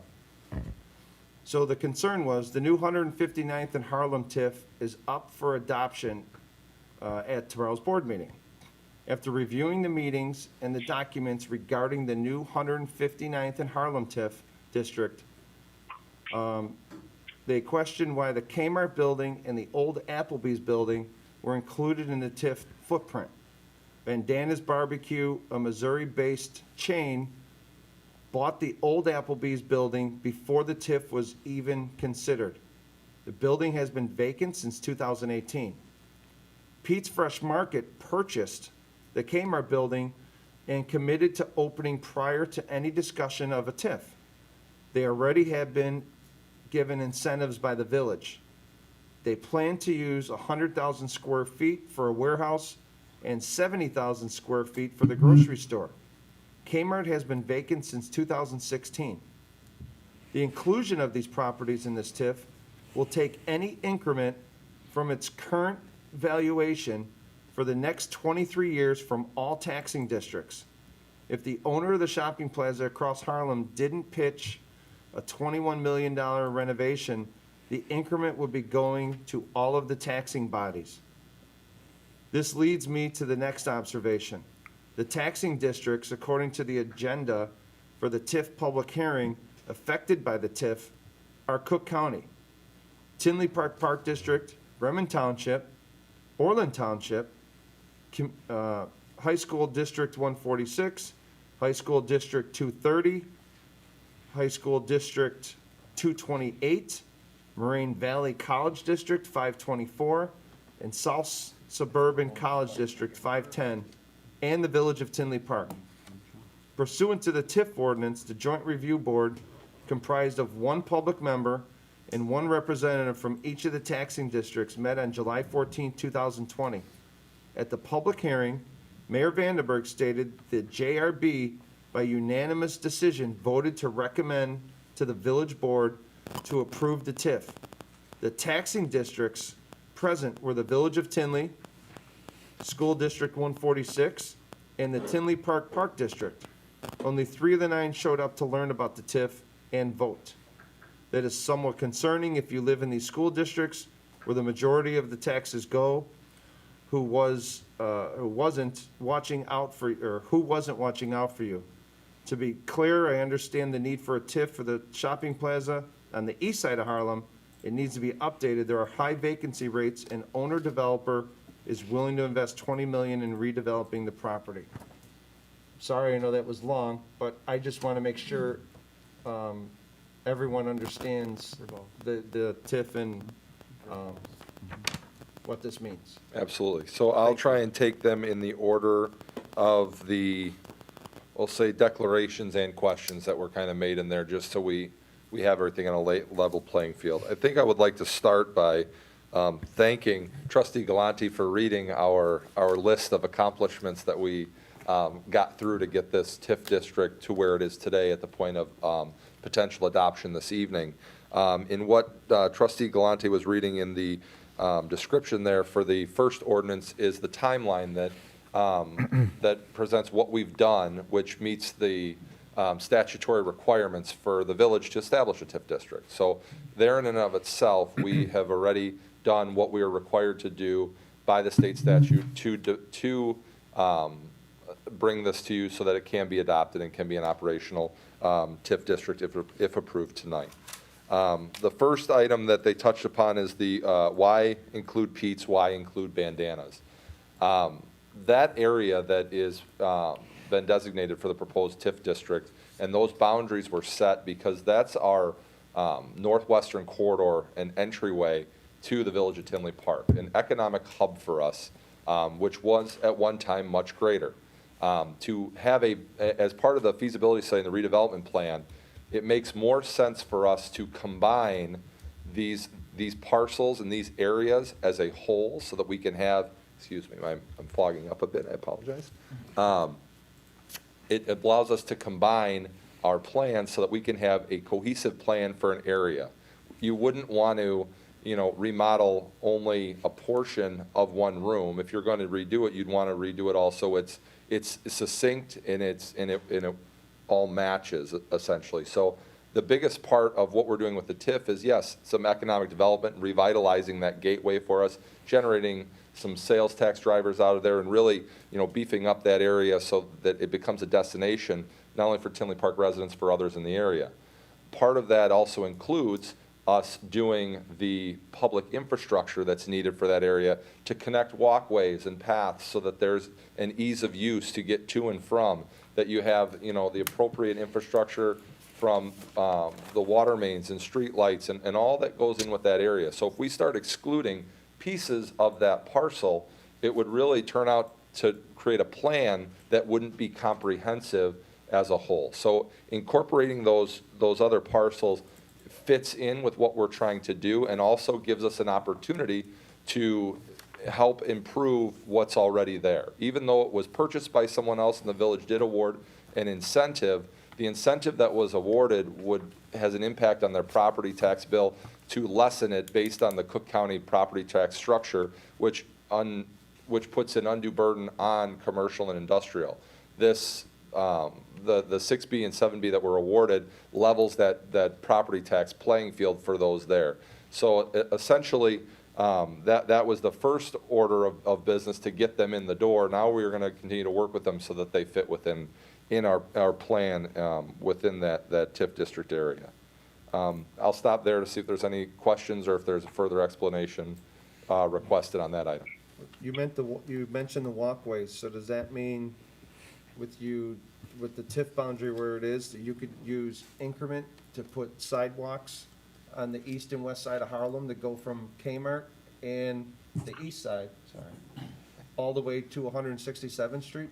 Correct, and it's not just limited to walkways. That was just the first thing that came to mind, knowing that, getting very familiar with that area from this project and getting this off the ground. But there's also retention and detention areas, there's parking lots, there's street lights, there could be, other infrastructure items as far as water main and sewer system that we have access to funding to make these capital improvements to not only, replace old or worn infrastructure, but again, make improvements and again, make it more enticing for businesses to come there because they have nice public infrastructure to support their businesses. Anyone else from the board on what he said?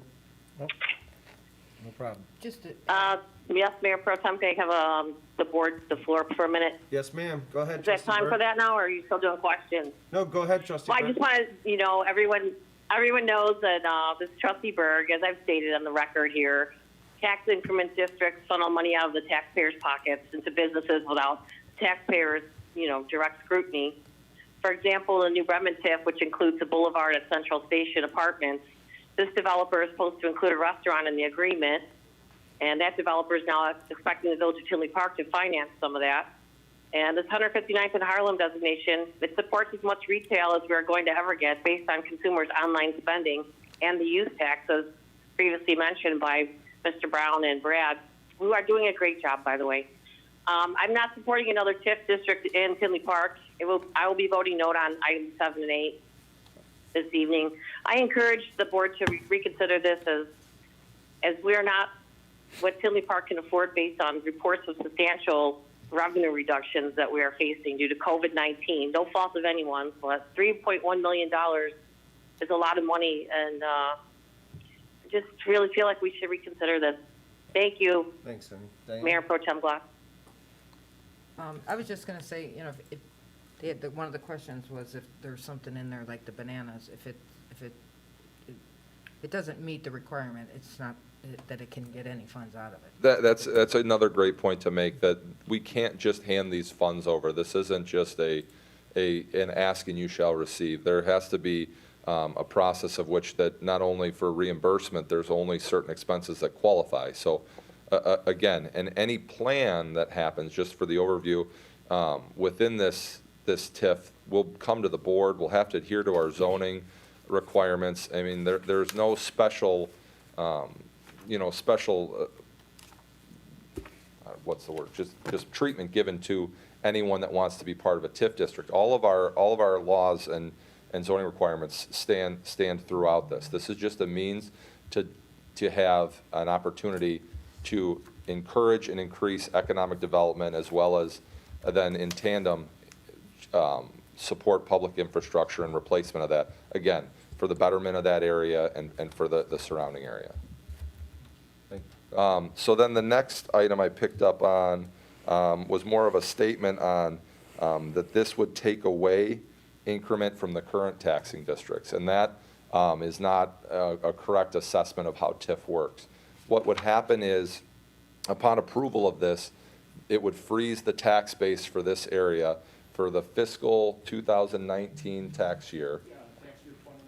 So that freezes the base. So all of the other taxing bodies are going to get the same distribution from property taxes collected in that area as they received for fiscal year 2019. So yes, they won't receive the differential when the EAV starts to grow, but what happens is when we get into a situation where we start redeveloping this area and the EAV grows, we can use that money then essentially no different than retained earnings in a private business to put the money back into the TIF district. So essentially it becomes a reap what you sow situation.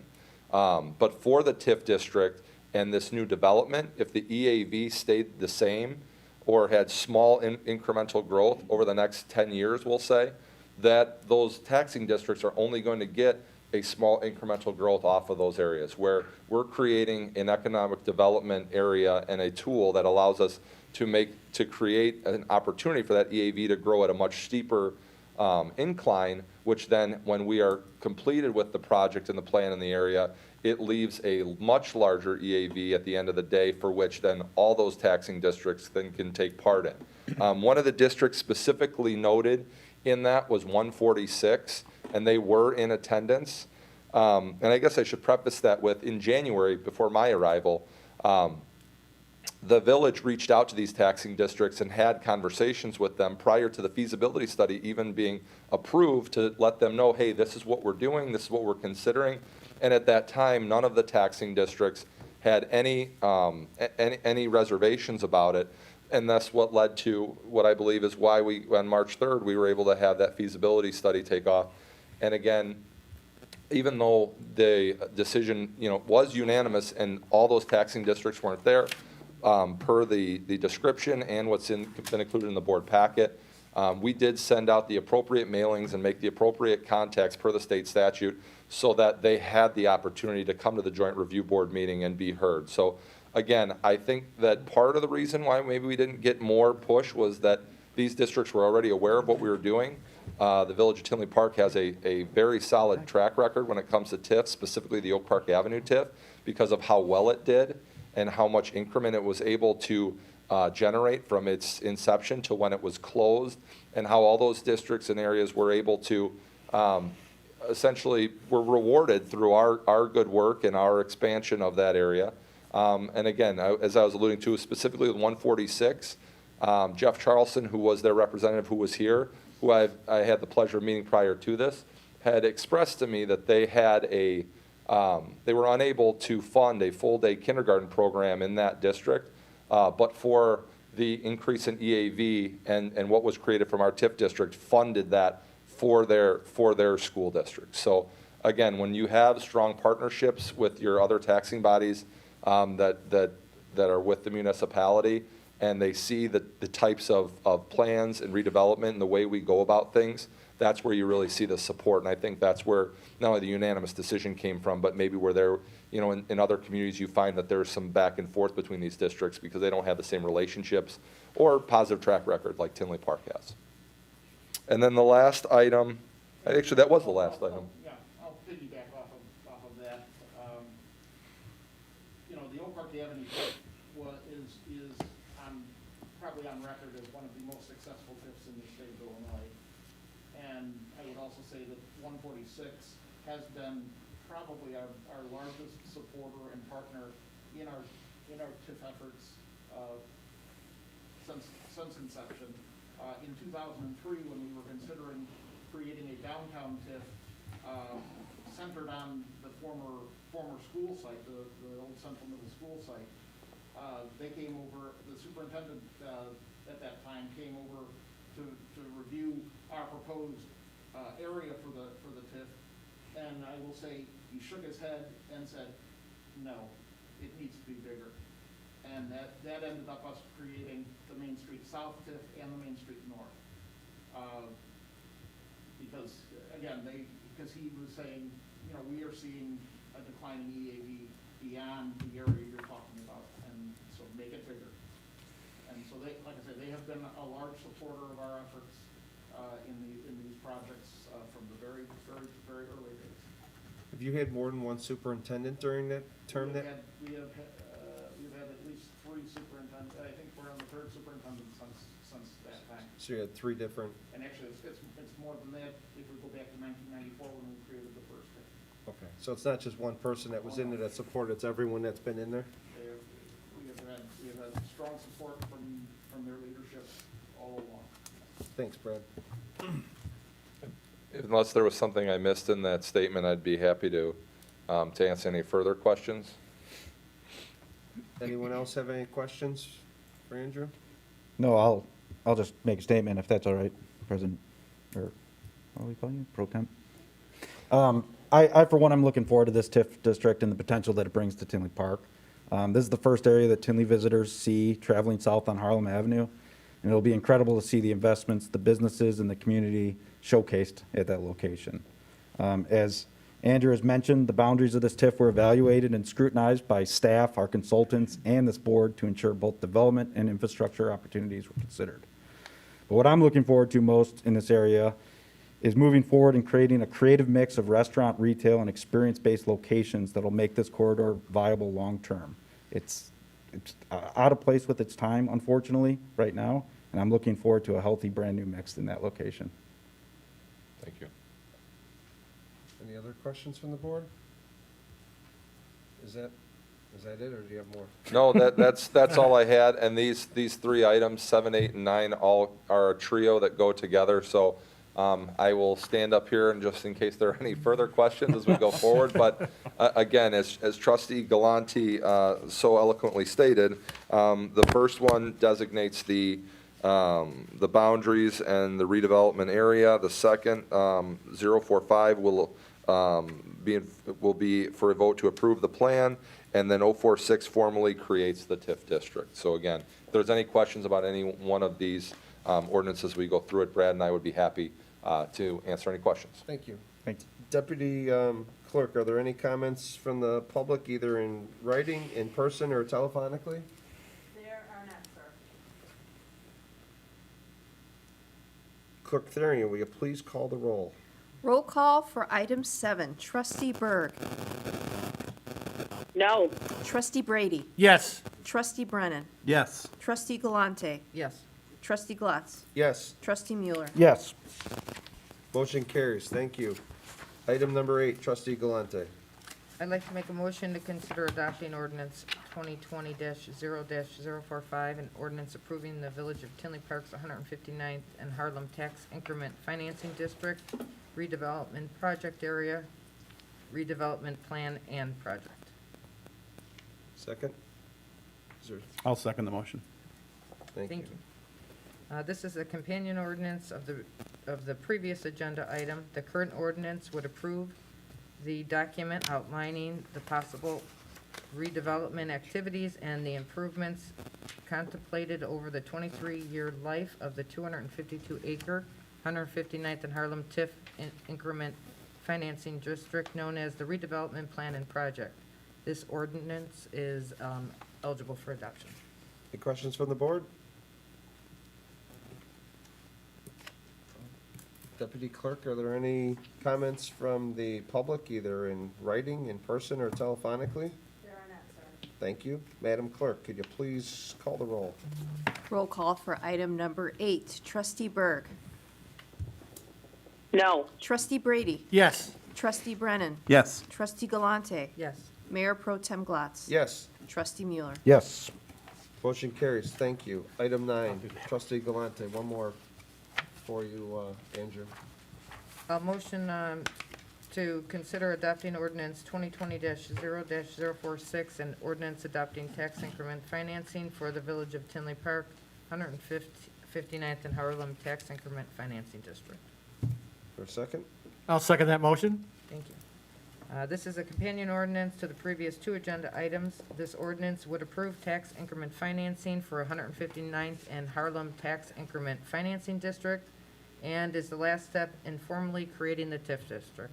The tax increment financing authorized by this ordinance would enable the TIF economic development tool as provided under the Illinois statutes to assist the village in encouraging redevelopment within the boundaries of 159th and Harlem TIF district and potentially undertaking related public infrastructure improvements. This ordinance is eligible for adoption. Any questions from the board? Deputy Clerk, is there any comments from the public, either in writing, in person, or telephonically? There's not, sir. Thank you. Madam Clerk, could you call off the roll? Roll call for item number 9. Trustee Berg. No. Trustee Brady. Yes. Trustee Brennan. Yes. Trustee Galante. Yes. Mayor Pro Tem Glatz. Yes. Trustee Mueller. Yes. Motion carries. Thank you. Thanks, Andrew. Thanks for all your work, Andrew. Brad. Item 10, Trustee Galante. I would like to make a motion to consider adopting Resolution 2020-R-81, authorizing the intergovernmental and subrecipient agreement for coronavirus relief funds between the Village of Tinley Park and the County of Cook, Illinois. I'll second that motion. Thank you. The Village of Tinley Park was notified that Cook County has received about $429 million for the U.S. Treasury Coronavirus Aid, Relief, and Economic Security CARES Act funding and will designate $51 million to support municipalities under the 500,000 population threshold. Cook County determined allocations to each municipality through an equitable lens. The factors that included but not limited to immediate needs of the municipality in response to the pandemic, municipal population, municipal medium income, and municipal public health statistics. It is important to note that each municipality must apply for this funding allocation, and such allocation will be contingent on eligible cost reimbursements. Through the allocation process detailed above, the Village of Tinley Park has been awarded up to $383,275.56 for reimbursement of eligible COVID-19 costs. An intergovernmental agreement, IGA, is required by Cook County of all municipalities which intend to seek use of their allocated amount. The village will also be required to submit a letter of intent and application to accompany the IGA. This resolution is eligible for adoption. Thank you. Any comments from the board? Madam Deputy Clerk, are there any comments from the public, either in writing, in person, or telephonically? There's not, sir. Thank you. Madam Clerk, could you call the roll, please? Roll call for item number 10. Trustee Berg. Yes. Trustee Brady. Yes. Trustee Brennan. Yes. Trustee Galante. Yes. Mayor Pro Tem Glatz. Yes. Trustee Mueller. Yes. Motion carries. Thank you. Item number 11. May I have a motion to consider adopting ordinance 2020-0-047, increasing the number of Class E liquor licenses that can be issued in the Village of Tinley Park, Fry the Coop, located at 16703 Harlem Avenue. I'd like to make the motion to consider adopting ordinances 2020-0047, increasing the number of Class E liquor licenses that can be issued in the Village of Tinley Park, Fry the Coop, located at 16703 Harlem Avenue. And I'll second that motion. Thank you. The petitioner, Joe Fontana, founder and owner of Fry the Coop is seeking a Class E liquor license, which allows for the sale of beer and wine for his restaurant that will be opening soon in Tinley Park.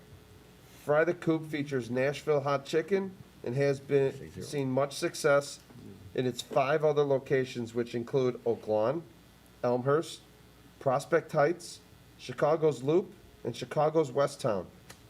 The establishment has been featured on WGN's Chicago Best, ABC's Hungry Hound, WGN's Lunch Break, ABC's Windy City Live, Fox's Good Day Chicago, US Today, Chicago Sun-Times, and the Chicago Tribune. As a result, Fry the Coop values its role in the community and works hard to build valuable relationships with people and other businesses. This ordinance is eligible for adoption. Are there any questions from the board? No question, but a comment. With all that recommendation, we should make sure that he gets onto our Tinley channel as well, once he gets up and running. 10-4. There's something new we're working on with the, you know how we used to have the businesses come? Right. Since they can't do that anymore, there's gonna roll out something new shortly. That should be a segment of the show, sure. I'll go around and taste all the food. Bring a Ziploc? Deputy Clerk, are there any comments from the public, either in writing, in person, or telephonically? There's not, sir. Thank you. Madam Clerk, please call the roll. Roll call for item number 11. Trustee Berg. Abstain. Trustee Brady. Yes. Trustee Brennan. Yes. Trustee Galante. Yes. Mayor Pro Tem Glatz. Yes. Trustee Mueller. Yes. Motion carries. Thank you. Item 12. May I have a motion to consider adopting ordinance 2020-0-048, decreasing the number of Class A liquor licenses that can be issued in the village and increasing the number of Class AV liquor license that can be issued in the village Burrito Jalisco, number 2, located at 7549 159th Street. I'll make the motion to consider adopting ordinance 2020-0-048, decreasing the number of Class A liquor licenses that can be issued in the village and increasing the number of Class AV liquor licenses that can be issued to the village. The newest one at Burrito, number 2 location at 7547 159th Street. Thank you. Do we have a second? I'll second that motion. Thank you. The petitioner, Burrito Jalisco, is seeking a Class AV liquor license to add video gaming. The establishment current has a Class A liquor license, which allows for the sale of liquor. Burrito Jalisco has been in Tinley Park for over 18 years. But with the challenges restaurants have faced, we'd like to add video gaming as an additional revenue source. The petitioner is proposing a 7-foot separation wall to align with the requirements of the board. The petitioner has already sought approval from the Illinois Gaming Board and would only need local approval to move forward. This ordinance is eligible for adoption. Is there any comments from the board? Is there anything you'd like to add to that, Hannah? Thank you. Deputy Clerk, are there any questions? No questions for me. Thank you. Madam Clerk, could you please call the roll. Check with Roll Greg. call for Burrito Jalisco. Trustee Berg. Abstain. Trustee Brady. Yes. Trustee Brennan. Yes. Trustee Galante. Yes. Mayor Pro Tem Glatz. Yes. Trustee Mueller. Yes. Motion carries. Thank you. Item 13, receive comments from the staff. Are there any comments from staff? Just a couple, Mayor Pro Tem. Just really wanted to add my thanks and congratulations to John. I've worked with John for over 6 years in a variety of roles. He really is kind of the model of a responsive public servant, and everything I think that was said about his passion. It was a really good decision by the board, and look forward to continuing working with them. Today is also a big day because it's also the assistant village manager's birthday too, for those who didn't know. Is staring at me angrily now. want a happy birthday, Pat? Hannah, will you pull, Hannah, will you pull out his cake? That'll be our second cake. Anyone else from staff? Yes, John? I just wanted to update the board on the status of the Oak Park Avenue train station warming shelter. Yes. I know we, presented and had a IGA with Metra approved last summer, as it was. And shortly after we finally got the break ground out there, we found out that Metra had a requirement for pouring temperatures concrete, so that put a stop on our progress. And then shortly after that, we found out that Metra had a communication issue within their own offices. And as many of the contacts that I brought out on site and walked through the construction progress and plans during our pre-construction meeting, came to find out that one important department head was not invited by their own staff and put a stop work order on the project. After dealing with them for pretty much the remainder of the winter and for the last previous months, I finally, as of last week, got a green light from Metra to proceed with the construction. So the contractor that was planning to pour the foundation for us on Oak Park Avenue is now actually at 80th Avenue doing the repairs over there. So he's trying to put together a team to start that project back up. And we're hoping within the next couple weeks here, you'll start seeing the progress on that station or on that warming shelter move forward. So again, I do apologize for the delay with the project. I know there were some comments, concerns by residents and coworkers alike. Again, I was just trying to push through all of the red tape that Metra had to offer us, and I did find it amusing that their own CEO signed the IGA, but yet his own staff was the one that was putting a stop work on us to provide a service to their own commuters. So again, I just wanted to give the board and all that are here listening the update on that. So it sounds like it'll be ready when we need it. That's what we're hoping for. We're hoping for the warming shelter to be available to warm the commuters. Anyone else? Pat, you want to add anything? No, I'm good. Okay, thanks. Greg? Item 14, receive comments from the board. Would anyone from the board like to make a comment? Just happy birthday to Pat. Can I just, Yeah. say something? Just want to thank everybody who was involved with the music in the park over the weekend. It was really positive feedback. I got so much from residents just happy to get out, and it really was really put together in a safe way, and it was really, really nice. So I just want to thank everybody involved. I would like to thank Chief Reeder also for sitting through the whole meeting here to support John Urbanski. Appreciate that, Chief, for you coming out here to support John. Anything for Jen. Thanks, Chief. Item number 15, receive comments from the public. Are there any comments from the public, either in writing, in person, or telephonically? There are not, sir. Okay, item 16. Can I have a motion to adjourn to executive session to discuss A, litigation when an action against affecting or on behalf of the particular public body has been filed and is pending before a court or administrative tribunal, or when the public body finds that an action is probable or imminent, in which case the basis for the finding shall be recorded and entered into the minutes of the closed meeting.